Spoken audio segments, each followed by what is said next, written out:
Good afternoon, everybody. I don't have a rant for you today. Well, I could probably find a rant for you today. I can always find a rant, but I don't think I'm going to rant today. I think I'm going to explain something. Yes, still coughing, still cough drops.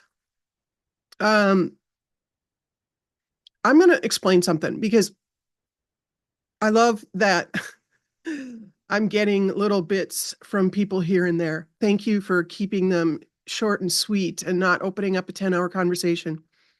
I have tremendous trouble saying no, period. It is an aspect of autism. And for those of you who don't know me, don't know about this, I was formally diagnosed with autism earlier this year, 2024. Um, a lot of people are happy to find out that's what their deal is. I don't find any happiness in that. Sorry, this is a side tangent. But it may be important for some people who need to relate or want to understand my perspectives. I might at some point go down an autistic tangent. There are varying degrees of it. Some autistics appear extremely normal, and for most of my life, I did. Um, it's called masking, and you get very good at it. Uh, anyway, different tangent, but what was I saying? Right, can't say no. If somebody comes to me, asks a question, I take that really seriously. Like, you're coming to me for the answers of the universe. It's just the way I'm wired. Can't say no. And I also think, when I was still working and somebody in leadership would ask me to help them stay later, work this other day, whatever, do this or that, I could not say no because logically in my brain, you wouldn't have asked if you weren't in dire need. Now, that leads to always asking me first because they know the answer is always going to be yes. But the problem is when you can't say no, it's not, you don't have a choice. People think, well, that's ridiculous. You always have a choice. You can just say no. Doesn't work that way. Not with the autistics, not with the kind of autistic that I am. So that's why I continually ask people, please be very direct, ask your question, and then don't expand it. Don't turn it into a 10-hour conversation for me because it will become that. Help me is what I'm saying. Help me. So I'm saying thank you to those of you who have been doing that for me. I don't mind your questions. Um, I'm not here to debate unless you come to me with a greater perspective. I'm not going to open a debate with you. Your perspective has to be greater. It has to be more encompassing than the one that I'm sharing. And you could argue, well, how do you know that? Well, because from my perspective, I can see yours and it's very small. And again, not talking to you, whoever you are who's listening. I am not being extremely personal. I'm just, you know how language is. Bring me something bigger than what I've already found, and I will embrace it. I will sit there starry eyed. Believe me, I will. But that's a tall order. Okay. Here's what I wanted to talk about today. I wanted to talk about the nature of this reality because this is a big deal that people have a problem with. In general, humanity looks out through its eyes, uses its 3D senses, Senses that are designed for the physical world. Yes, I can touch this and I can see it and I can smell it and I can taste it. It's an object in this physical world, but we are not physical beings. We're operating a virtual character in a virtual world. I know this is a big concept for people to move toward in the first place, but to embrace as well, because when you're walking around in life like this, I only believe in the physical world, right? And we have authorities. If you're watching my videos, you know why I'm doing this. Authority, okay? We have authorities to tell us how reality is and what it is. And you believe it. We believe it. Okay, so we're all walking around with blinders. Like, this is what reality is. It's not, there's nothing more. You can't see a greater perspective because you have blinders on.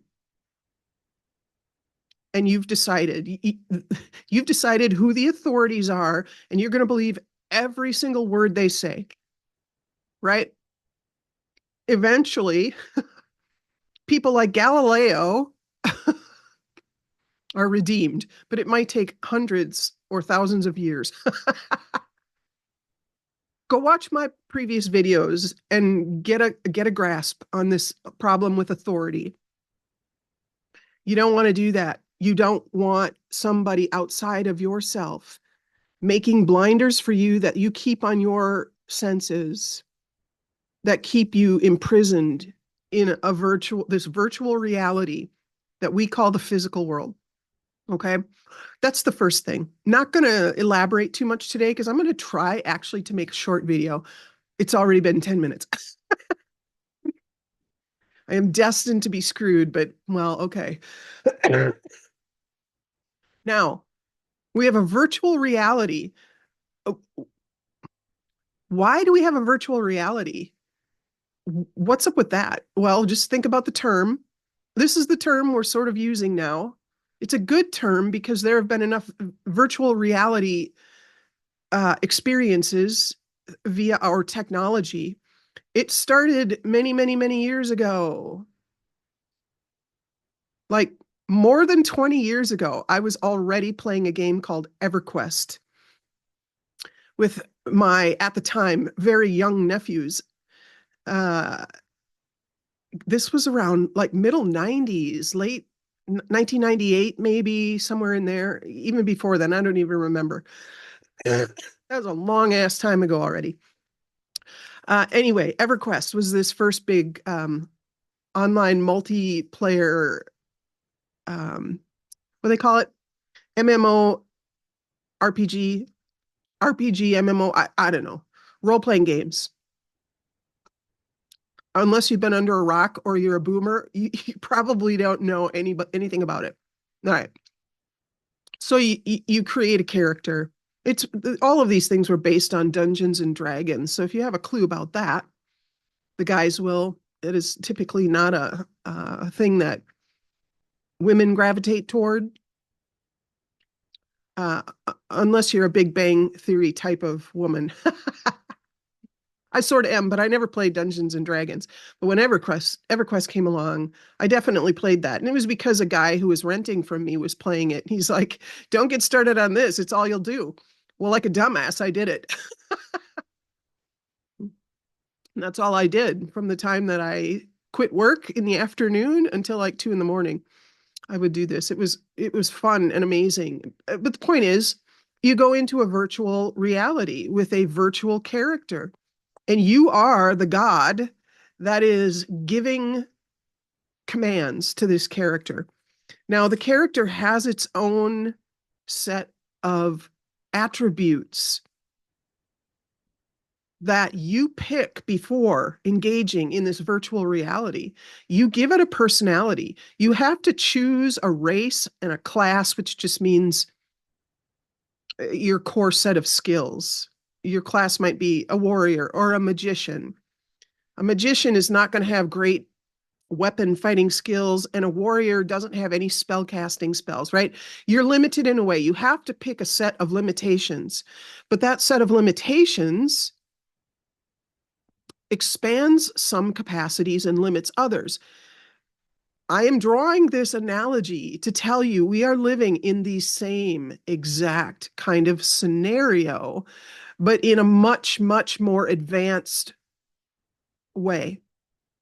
It is not simplistic like the way we have expressed it here in humanity.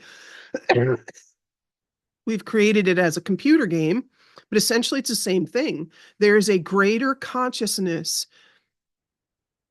who chose a certain persona for this character.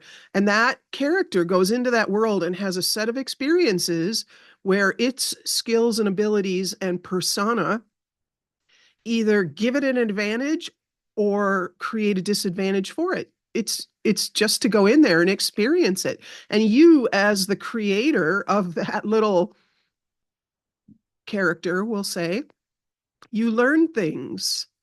It expands your awareness of the capacities and limitations of choosing that and then finding yourself in all these scenarios where you have to make decisions. You give your character suggestions like, hey, fight now, or run for your life now, or buy these things from this other person now, engage in this conversation to see if you can get some information now.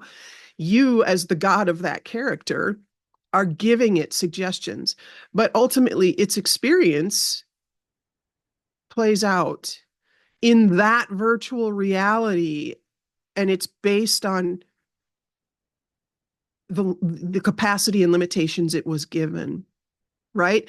It will, to a great degree, make its own assessments. That's part of the programming. That's part of the capacity limitation thing. And, you choose a magician over a warrior because that's the experience you want to have. All right. I am telling you that is exactly what life on Earth, life as a human, is about. This is what's happening. We have a greater part of ourselves that is oftentimes referred to as our higher selves. Okay. That's the same as you creating a character in a role playing game. You are the higher self of that character. And I know what you're thinking. This is a crazy ass analogy. I'm telling you, it's the exact same thing. Our higher selves, which is essentially you are that. You're a part of your higher self. You're a part of your greater soul. But only so much of you can get into this physical reality because the energetic frequency of our higher selves is so great that right now it would short circuit the biology. That's why we can't be fully here. We, meaning our greater self, okay? We are only a smaller part of this greater self to varying degrees.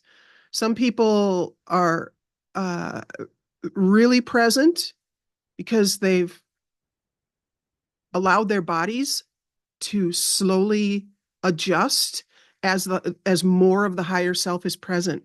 This is kind of what spirituality is about. It's about pursuing or reconnecting or becoming aware of this concept, in the very least, that there is a greater part of you that wants to be present in this playground.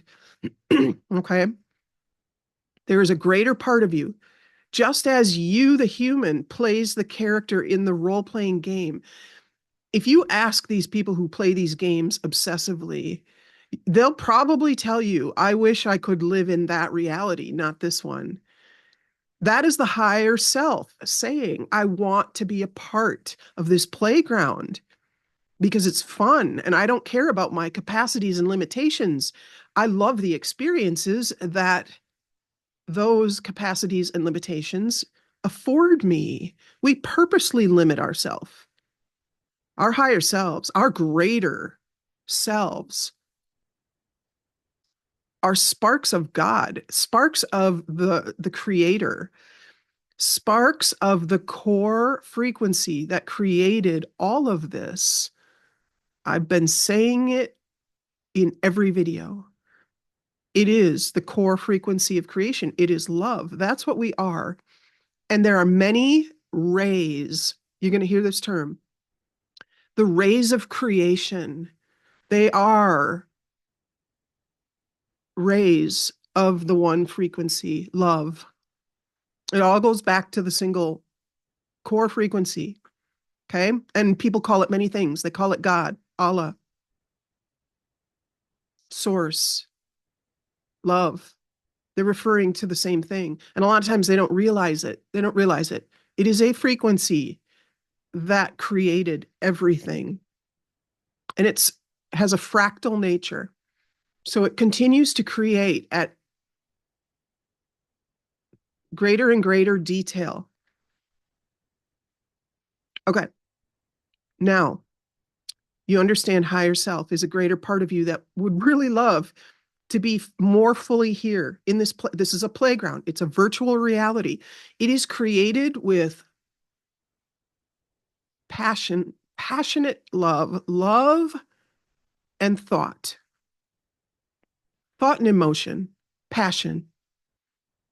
You're going to hear the people in the manifestation circles regurgitating these sort of concepts. Not in a, they don't, those folks don't really know how to do this. They have a clue because they got the very simple words from the teachers that introduced it. And when you're teaching people at a beginner level, you have to use very simple, somewhat inaccurate terminology. You're not focusing on accuracy at that point because they don't have the perspective to understand the accuracy, but you have to give them the concept. And so you have to work with the language they speak. It's it's difficult. It's difficult to make this all work within the virtual reality. Now, we have the capacity to exit out. We do it every night when we sleep. On a soul level, we exit out. We have conversations at soul levels with higher selves, greater spirits, archangels, all those things you've heard of. They exist. That's the real reality. What you see here is not real. It is a virtual playground we made for ourselves. All right, have I explained that enough? I think so. We'll go from here. Oh, I was talking about manifestation. Yeah, just so you know, the way that everything is created, there is a source, and this is very hard, even for the greatest beings to explain, because they aren't necessarily able to interface with source in a way that they could explain through our very, very limited minds and worse, limited language. So we get these fuzzy concepts. This is sort of what I've been trying to explain in my videos. Just realize it's a frequency. We call it love because that's how it feels when we're in alignment with it.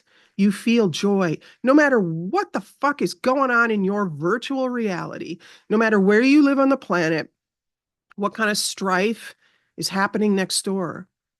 If you remain in alignment with that core frequency that created everything, you're not going to experience or maybe not even see that strife.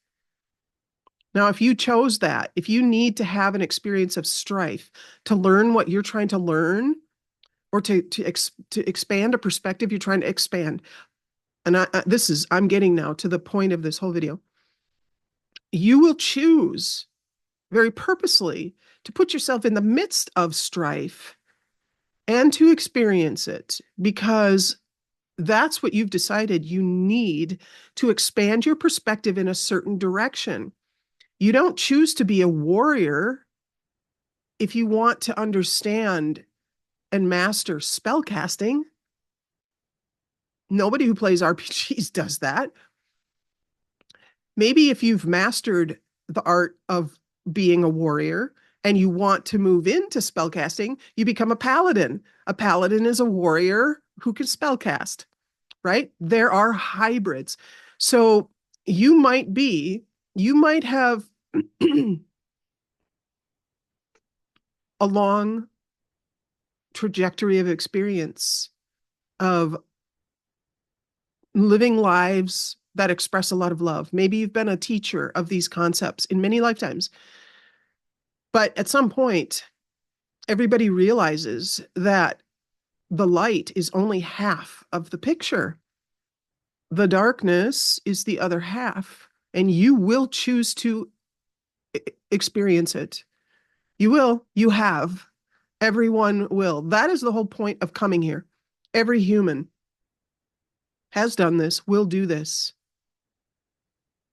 They will put themselves through difficult situations. They want to be within the strife. Now, there was a time, a moment in my life where this lesson really came into focus. There were people in my life who we'll say did not appear to be choosing actions that would lead to happiness. And other people were watching them do this. And these other people who were watching them make poor decisions, we'll say, were being very judgmental and critical. I mean, really, if in the best case scenario with unconscious people, you would hope that they would be kind and compassionate and say, hey, do you know there's another choice? There's another way. They offer it. They offer it to people who appear to be making bad choices. But these people that I was working with were operating out of the worst possible pole or part of the spectrum. They were being critical, judgmental, thinking that if I belittle you enough, you'll make better choices. When I saw that happening, I was like, whoa. Okay, that was an instance where I chose to put myself in an uncomfortable situation. I was also watching these people do this, but these people had influence in my life. I couldn't just remove them. I couldn't walk away from it. I was stuck in a situation where the people making poor decisions were here, and then this other group who was casting all sorts of judgment at them, negativity. And of course, those two groups are doing this, right? And I'm sitting here going, what the fuck, people? I saw it for what it was. I knew that the people making poor choices were doing this for a very good reason. It wasn't clear to me before this. I never saw the bigger picture. And this is what I mean about expanding perspectives. You're going to walk yourself into life situations. You have planned them from before you came into this lifetime. You lined all of these experiences up, no matter how dreadful or awful they look.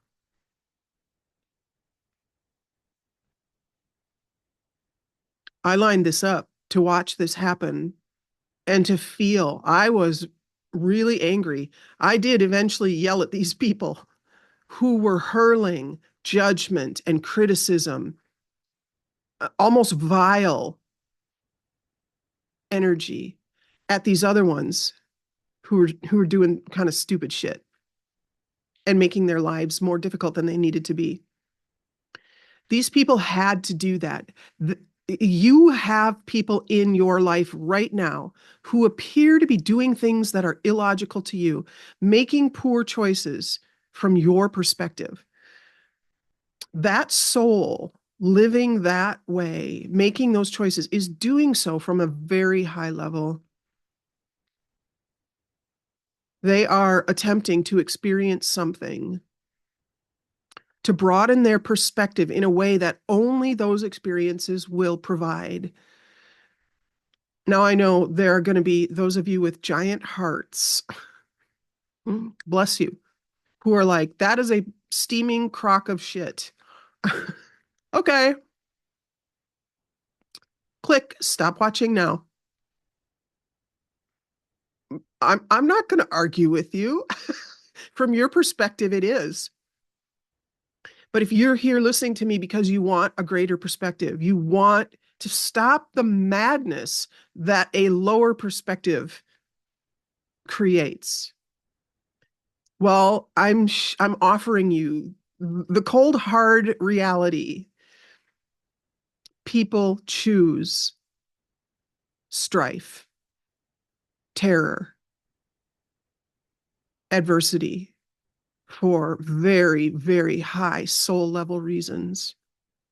Now, I don't like to discuss this whole thing because you know very well there are a myriad of things, horrible things out there that people will find themselves in, and it can destroy a life.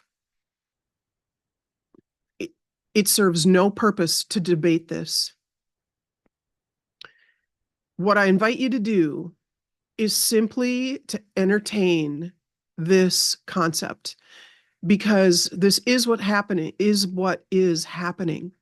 This is what we do here in this virtual reality. That is what this virtual reality was designed for. It was to experience a whole gamut of things that can propel you spiritually faster and more efficiently than if we did not have this kind of playground. You have soul sisters and soul brothers, you have soul family who agree to play different parts of these scenarios. You will play the bad guy for someone on a soul level you love dearly. You will play the victim for someone who wants to understand the role of victimizer. You don't have to fixate on the reality that can unfold in these scenarios. Don't do that. There's no reason to do that. If that's not what you chose to experience in this lifetime, don't fixate on that. Don't try to understand it. It is not necessary. What you need to understand is what you chose to come here and experience. But if you want to expand your perspective, which thus removes the madness of looking out with your eyes, looking out at a 3D playground designed for all kinds of experiences. If you want to stop the madness by looking out and seeing the strife that other people have chosen, it's in your interest to understand what I'm explaining here. Just understand it conceptually. Do not go farther than that. Do not fixate on what other people have chosen to experience. Okay? That is a huge, huge step. I know big-hearted people. You're like, no, no, no, no. Your perspective is fear. If your response is that strong, I'm going to invite you to look in the mirror. Are you afraid of those things? Are you, again, I would invite you to look at these people. You disempower them when you look upon them as weak, victimized, or anything other than the tremendous spirit they are to have chosen such things in order to propel themselves forward. After this experience I had with these people in my life, the very critical, judgmental ones, and the ones who appeared to be making poor decisions, that changed my life That was a mind blowing, up leveling. I up leveled. That's what it means to gain in consciousness, to raise your consciousness. It means to expand your perspective, to see what's really going on.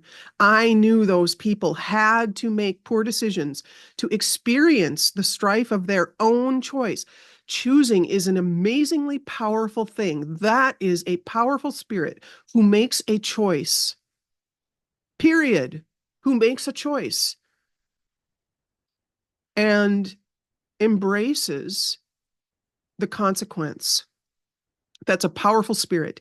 I guarantee you, every single one eventually will say, I keep making this choice and it never leads to happiness. I think I'm going to stop. And then they have their own. That's the whole point of this virtual reality. Okay. So nobody needs to be saved. Look in the mirror here. Look in the mirror. Do not cling. Do, you can do what you want. I am wired in a way to speak emphatically. I've been saying this, you know this. If I'm not your type, don't watch me. I speak emphatically to break through. I, my audience is going to be very do-gooder type of people who are extremely strong, have extremely strong convictions, who are not prone to change their perspective. They're probably going to be fixed energy type of people. A lot of Taurus, a lot of Leo, a lot of Scorpio, and a lot of Aquarius. If you have those four signs in your chart anywhere in strong core placements, the inner planets,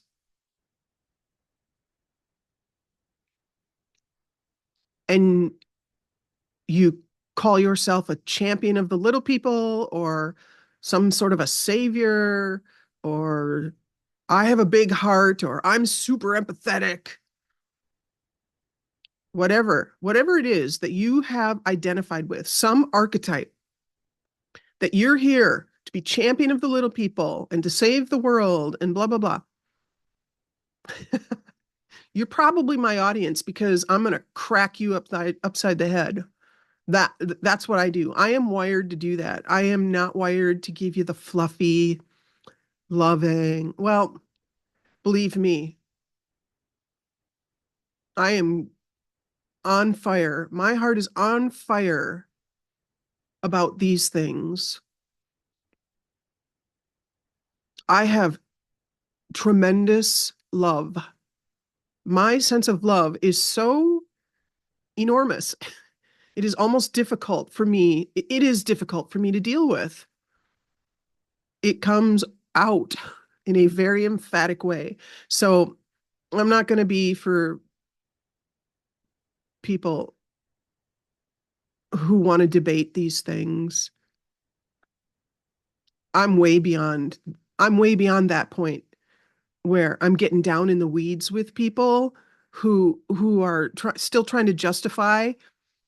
If you feel the need to debate with people, there's a part of you that's questioning what you've latched onto.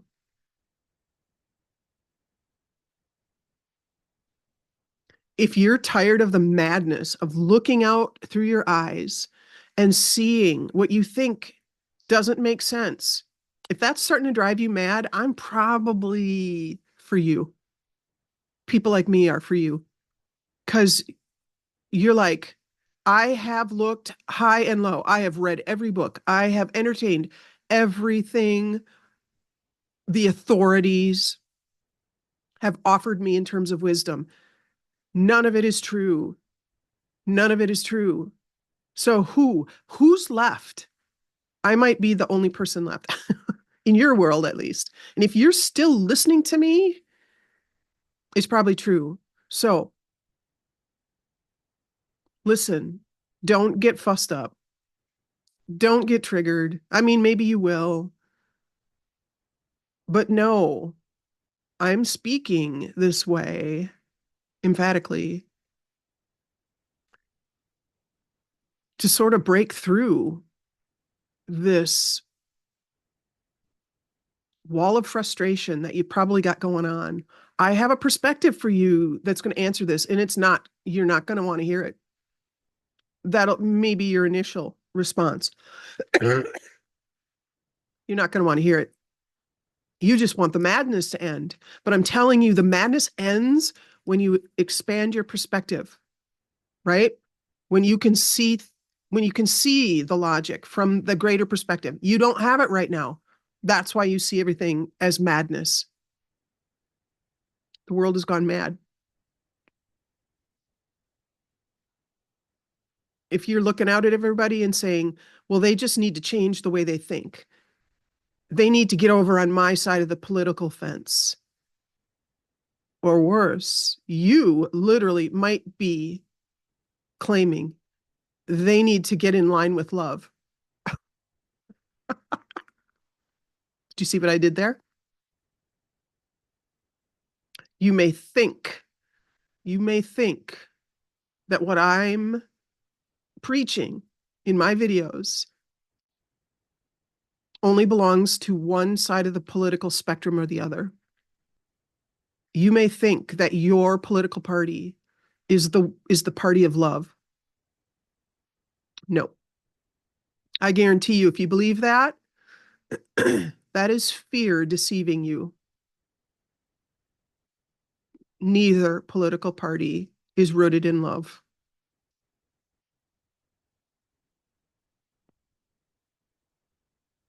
Okay.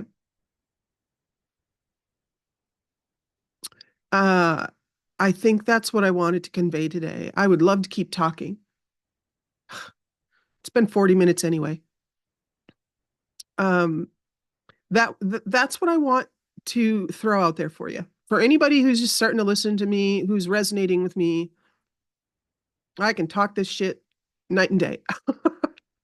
But I do kind of want to lay out some foundational stuff. They are next steps, maybe for some of you. If some of you are here, some of these things I'm going to lay down in these videos are exactly what you need to hear for what's next for you. For other people, you may not be there yet. For other people, you may be way beyond that. I'm generally not speaking to people who already know this shit. I don't have to talk to them. They already know it. They know what I'm saying. They're going to say it with different words. You might want to follow them. They might be less emphatic than I am.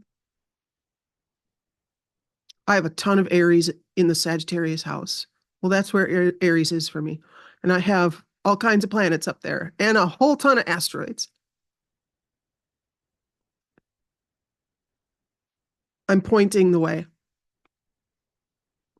Actually, I did pick up the machete. I use this analogy with Aries all the time. Aries is often called a leader, the leader of the zodiac. Not in English, I take issue with the use of the word leader. Aries is the one that leads the way. We more often in English use the word leader to mean an ideological leader, which is more Aquarius's role, visionary leader. Leo is the figurehead leader. Aries is the one that's like, fuck you guys. Follow along or stay where you are.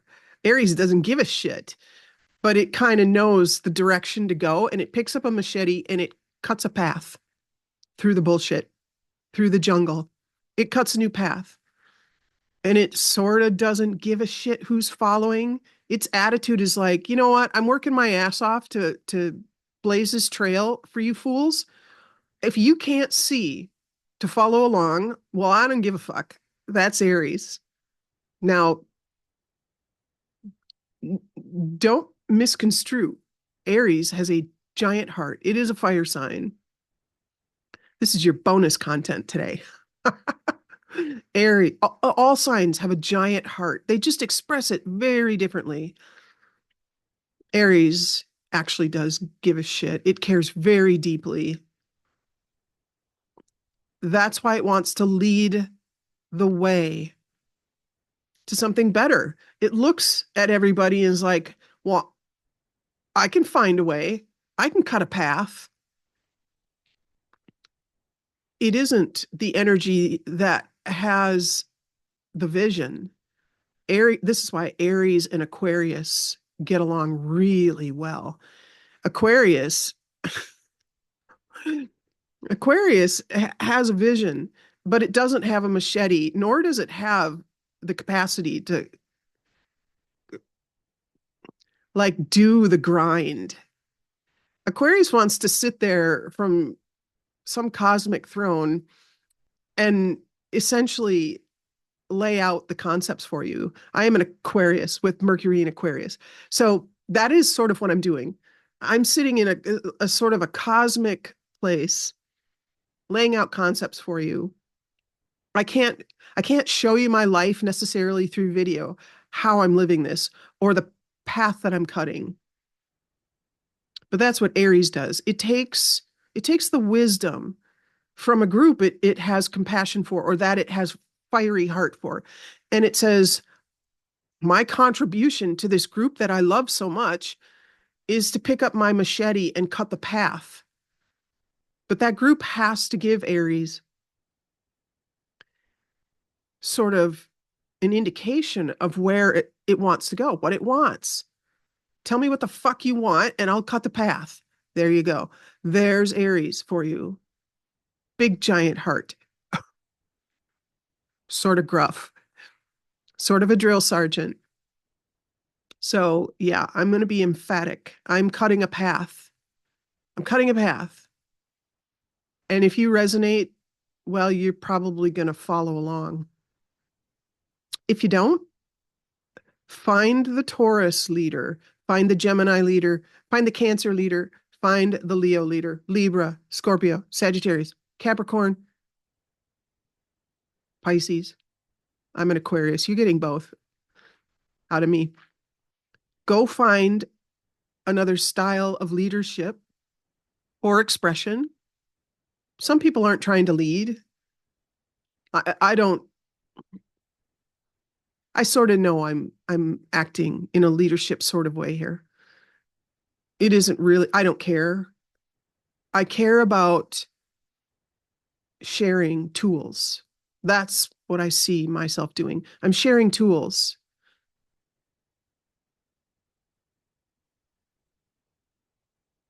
Uh, but I'm not the only one with tools. There are many leaders with very diverse tools for you. Find them, find them and follow them. All right. That's it for today, folks. I don't know. Maybe I'll do another topic today because this wasn't horribly long, although ridiculous. I got to figure out how to not talk for an hour every time. All right. All the love. Get in alignment with the core frequency that created everything. It's called love. You will find happiness and joy.